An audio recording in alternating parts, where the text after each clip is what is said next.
Got this lady that says I should stop saying ciao, and it's a 3 minutes video. I need to know because I say ciao in Italian all the time. So is this clickbait? I don't know. Maria Rosa, I don't know. Let's figure it out. Let's find out. Let's see. If she speaks Italian the whole time, I'll translate for you. But then again, it's 3 minutes. So let's put some subtitles. Can I choose English? Great. Fantastic. What language is she One speaking? way everyone can tell that She's speaking English, okay. you're new to learning Italian is how often you say ciao. Ciao. So in this video, I'm going to show you all the different ways to greet someone in Italian without using ciao. Now, this isn't to say that saying ciao is bad or wrong, because Okay, then we're fine, because I was like, did they change the rules in Italy while I was away and now no one says ciao and we need to stop? So basically it's a way to say, if you always say ciao, like your vocabulary is a little, am I even top right or am I? Yes, I am, okay. It's maybe like a way to say, if you always say ciao, you're not really showing a very deep vocabulary, which I mean, it's a good point, but we Italians do say ciao a lot. this is perfectly good and useful, and I use it every day too. Good. But it shouldn't be used in every situation, and there's better alternatives out there. Yeah, she's right. Ciao is informal. I don't know how it works in Spanish. I think people, if any of you speak Spanish natively, I think Spanish speakers only use ciao to say goodbye. In Italian, we use ciao to say hello and goodbye. You can use it either way. But it is informal, so you should use it with friends. It's kind of weird sometimes when foreigners use ciao like with an elderly person, even though like I would say buonasera, buongiorno, arrivederci. I wouldn't say ciao to an elderly person unless I know them, unless like I know them by name on a first name basis. And also saying ciao to someone who is like your friend's dad, if you know them, it's fine. It's only a matter of, depends on the level of formality, I would say. Napoleon says, ciao bella ragazza. Yeah, she's a bella ragazza, for sure. You thought ciao was farewell, not greeting. In Italian, it's both, Alex. So you can say, like, your first time you enter your friend's house, you can say, ciao, ciao, ciao, come stai? Ciao, come stai? Ciao, come stai is a combo in Italian. Ciao, come stai? Or ci vediamo, ciao. You can even combine them. You can use them same way.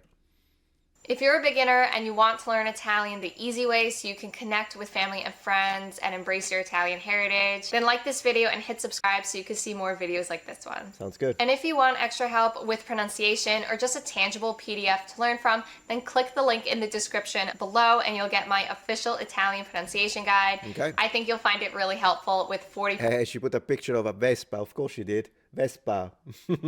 practice words and some phrases too. If you're new here, ciao, mi chiamo Maria, and I learned Italian from scratch so I could embrace my Italian heritage and really get to know my I family see. So she's American. She's an American Italian American. There you go. She's an Italian American. Cool. and friends over in Italy. And for over 6 years now, I've been teaching Italian to people with Italian heritage just like me so they can do the same thing too. That's wonderful. I very much appreciate when Italian Americans do speak Italian. It's so fun when my wife and I go to Little Italy, when we go to New York, which we do tend to go not that often, but usually at least once a year. And then we always go, like it's a must stop to go to Little Italy. And then whenever I find an Italian American who does also speak Italian, it's nice, it's fun. And so if that's something you want to be a part of, and then just keep on watching.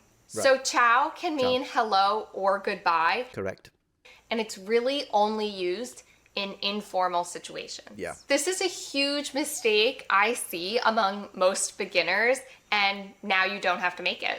So again, ciao is really only used for informal situations. So I think the origins of ciao are not even from standard Italian. I think it comes from one of the regional languages, which in Italy we call dialects, although technically, I mean, they are regional languages. I think it's from Venetian, if I'm not wrong. Which I was reading at one point that it comes from Chavo or something like this. I don't speak Venetian, of course, but something like I'm your slave.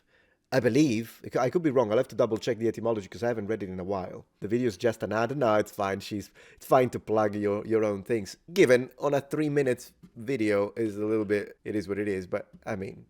For example, if I was walking into a restaurant for the first time and I didn't know my waiter, I wouldn't say ciao. Unless the waiter is a young person. If the waiter is like a 16-year-old boy/girl, you can totally say ciao. Just wanted to give a little context there. Not that I'm correcting her, but I do want to give context. I would absolutely say ciao to the waiter if they are young. Also, there is a difference between north and south in the sense that northern Italy tends to be more on the formal side of things, whereas southern Italy, often you will see that people are kind of ditch the formality more quickly. So if you're in Naples or in Sicily, but in Naples even more, and you enter a restaurant, you could say ciao to a waiter that you don't know, or not. Kind of depends. The Southerners are less strict when it comes to formality than people in the north. Alex asks, were different Italian states really that different that they basically had different languages? Absolutely, absolutely. Yeah, and even now that Italy is unified, uh, it's relatively young. It's only like 170 years, is it? 180 years? So yeah, the regional. If we can all use Italian, of course, with our own different accents. But if I speak Sicilian to someone from Friuli and they speak Furlan, and someone from Milan speaks Milanese, it becomes mutually unintelligible for most. Like sometimes we'll understand each other, but that's the same in Spanish. Sometimes I will understand a Spanish speaker. Sometimes I will understand even a freaking Romanian speaker, depending on the word choice. So the simple fact that it can be mutually intelligible doesn't mean that they are in different languages, if you catch my drift. What that means is that often when I listen to, for example, Furlan, and then I listen to standard Castilian Spanish, Spanish will be easier for me to understand than Furlan, even though Furlan is technically a dialect of Italian. Although the reality is that a lot of these, I don't really think it is. I think even Sicilian it's a dialect of Latin if you really want to look at it that way, because it's as ancient as Italian is.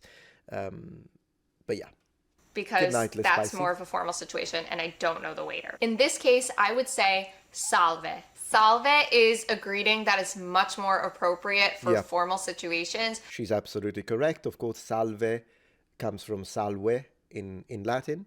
It's the exact same word with just the V pronounced.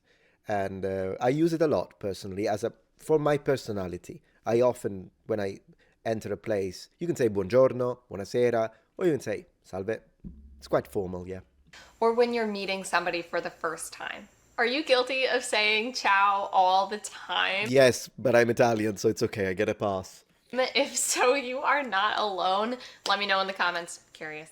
Instead of ciao, it's also really common in Italy to hear buongiorno, buon pomeriggio, Sì. and buonasera. Buon pomeriggio, so they are good morning, good afternoon, and good evening. Buon pomeriggio out of the three is the least commonly used by native speakers, although the percentages of how much these are used vary region by region. In Sicily, people start saying buonasera, good evening, after freaking 2 in the afternoon.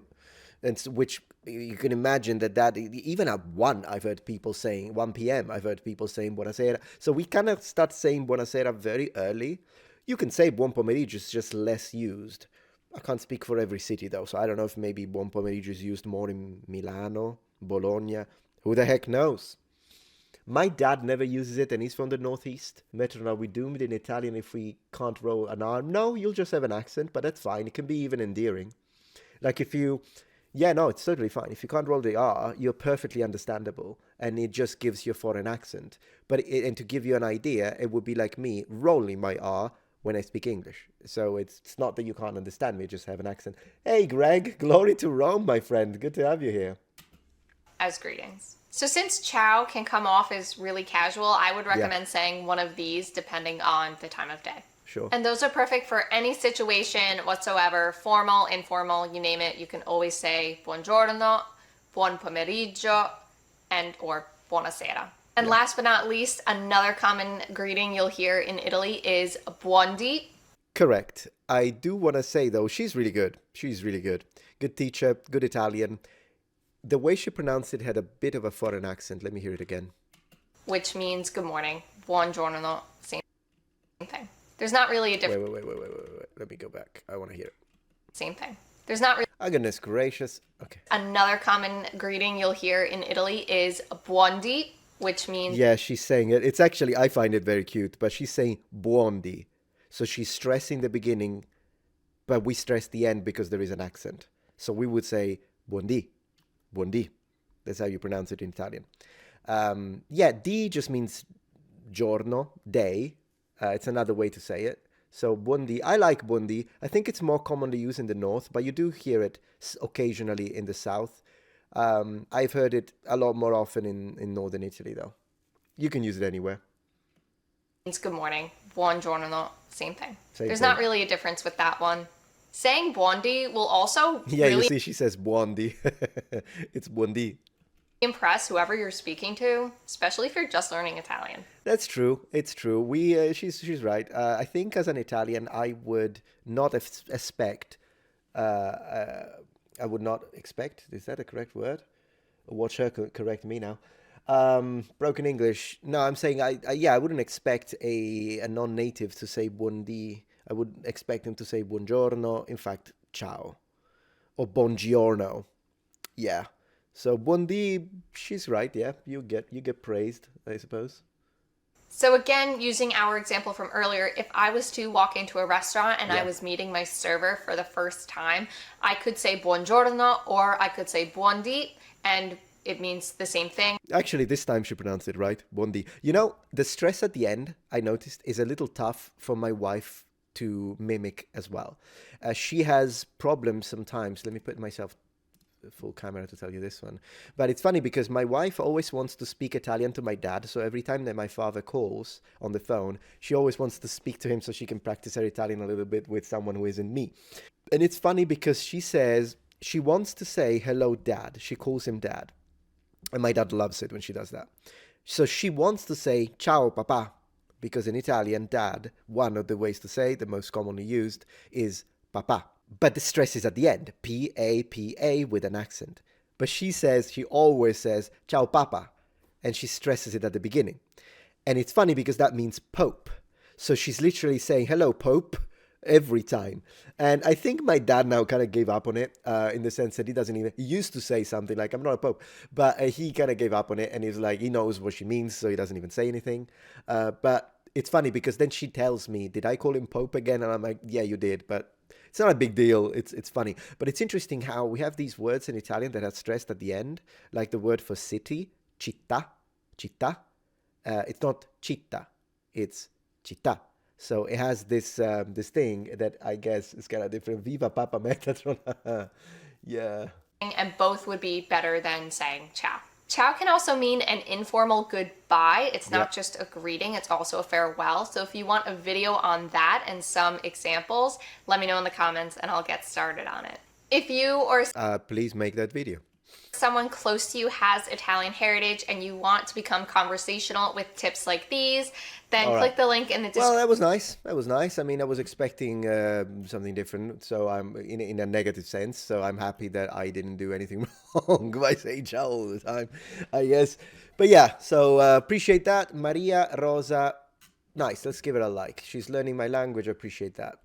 All right, next. LOL. Does your dad have a fancy hat? Unfortunately, not. I do. It's over here. Blondie. Yeah, it's a good way to remember buondì, I guess. Padre Metatron. That would make me into a priest, though. If you say padre and then my name, you basically turning me into a priest, Catholic specifically. Carl says the R better. Oh no, the arrow. That's an arrow. The R I does sort of sound sift. Some Brits turned an R into a W. Marriage. Yeah, some do. Marriage. I would never say marriage. At the beginning, like road, right, white. Yeah, it's true. Some people do that. I don't do that. I've never done that. But yeah, I think I don't really pronounce my R's in English. It's a non-rhotic accent. That's how I picked it up in when I was a child, a teenager, should I say? Well, from an American's perspective, Americans call 18-year-olds it's a child or 19-year-olds, which to me is kind of weird because in Italy, 18 is the you're an adult. So when I hear like, oh, it's a child, and I'm like, it's 18. I mean, whatever. But you know what I mean. Regardless of that, let me think. Yeah, so now, yeah, my accent is definitely non-rhotic. The only case in which I do pronounce R's is when they connect. So I would say a car, but a car under, a bridge, then I would pronounce the R. A car under. So I am saying car in that case. A car under. Some people put a glottal stop in England and say a car under. My glottal stops are not occasionally used them, but not that much, but sometimes, I guess. It's all interesting, isn't it? Marriage is what bewing us to get is to you sounds posh, I guess. I suppose. Padre Metatron, that's a good one. I know, Dax. That's funny. I wish I could pick up languages like I used to. Why not? You can always start again. Hey man, you should make a video about Trajan, my favorite emperor. Oh yeah, make a series. I'd love to. Right now, YouTube has been crazy. For the last 7 videos have had horrible views, horrible views. I wonder why, because then again, if you go back like 9 days ago, 2 weeks ago, views are great. But the last 7 videos, 2 of which were vanilla, maybe that's the problem, but I still want to make vanilla videos. It's just the views are really bad. Maybe it's because it's January though. People say that January is the worst month of the year. I hope that's all there is to it and there isn't any sort of like shadow banning or anything on YouTube, because it's really, really annoying when, like, I want to make a video like this, but it's going to cap at 20,000 views, which is really, really, again, I can, as I say, I just posted 2 vanilla videos back to back. The one about like me wearing plate in the snow, and then I made the origins of the medieval knight, both very vanilla, old school Metatron content. It's just that the views are they were both 10 out of 10. So it means they were the worst performing videos out of the last 10 videos uploaded. Both of them in a row. Hard mode says, is native actually considered between C1 and C2? Well, no, a native would be a C2. Although then again, when I say that, some natives, if they are uneducated, they wouldn't pass a C2 test. But then again, a native is a native. So it's like, I don't even know if you could use the common frame of, the European common framework of reference like that. I don't know if I would put a native is a native. And then it's just a matter of education, I suppose. The medieval knight video was amazing. Watched it today. I appreciate that. Thank you. Well, I hope that more people will do that. They'll find it and maybe watch it afterwards. I don't particularly care as long as a video gets the views, even if it takes like 3 months for it to get a decent amount of views, I'm okay. Of course, seeing 10 out of 10 Grey Arrow is demotivating as a content creator, because you see that, you're like, gosh, I put a lot of work in it, and 10 out of 10. But it is what it is. I mean, it's just how the machine works. Yeah. Did Italy ever use the small sword? I think so. I wouldn't see why not. New England does have a rhotic R, do they? Yeah, Knight Percival saying, well, with your name, I can see why. You say, absolutely love your video on the origins of the knight. That's the content I love the most. That's the content I like making the most. But I can tell you this much. I will continue to do it. I'll try to make 2 a week if I can. But I can tell you this much. If I only made that, the channel would completely die to a point where I couldn't continue it. I would have to go back teaching to, support myself, or maybe do more Twitch, I suppose, and I couldn't continue. And I don't want that to happen, which is why I do the React content in tandem together with the rest of the stuff. Because it's one of those situations where like 20,000 views is terrible. Even 30,000 views is terrible. Honestly, I think 50K is the bare minimum for a channel the size of my main. And it's kind of weird because the main sometimes struggle. Some videos get 100,000, 200,000. Those are great, okay. But some videos struggle to get to 50K. And then there comes the second channel that does hit 50K. And sometimes the second gets, I'm not saying better views than the main, but it's going to get there, I believe, at one point. Irish accent don't do a rhotic R. No, they do. With rhotic, we don't mean trilled, by the way. R is not a rhotic R. I mean, it is, but a rhotic accent within the Anglophone sphere usually just means r. And Irish people, all the Irish friends I have, do pronounce the R like r. They do. Whereas I think it's mostly, someone from New York with an actual New York accent, they would drop the R's. or like from some areas in the East Coast, like Boston. And then, of course, the majority of England, they drop their R's. Yeah, Boston is quite unique, I agree. They have a unique vowel system. But yeah, Irish, every Irish I've ever seen, they do pronounce the R, at least, depending. There are different accents, though. Sometimes I've heard, like a friend of mine, Irish guy, metal singer, very famous, in fact, he doesn't pronounce the TH. He pronounces it like a T. Like he will say 30, not 30, which I thought, or tink. That's how he speaks. I love the Irish accent, me too. Here in Australia, we drop most of every word. Oh, that's funny. Yeah, I like the Australian accent as well, although there are several, obviously. I think there is a major difference between city to city and region to region in the way you guys articulate the vowels. That's what I was noticing. It's like I don't think I can put on I can't put on an Australian accent, but I wonder if I could mimic one if I could listen to it. Like if someone spoke with a very Aussie, like not someone who has a light Australian accent. Maybe if it's an actual Aussie, maybe I could mimic it. Something like I was watching a movie the other night that was it was set in Australia, and it's a really decent movie. In fact, I liked it a lot.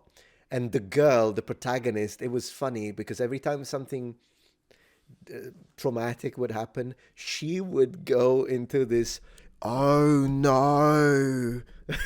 That's what it sounded like to me. I'm probably butchering it, but it was really funny because, yeah,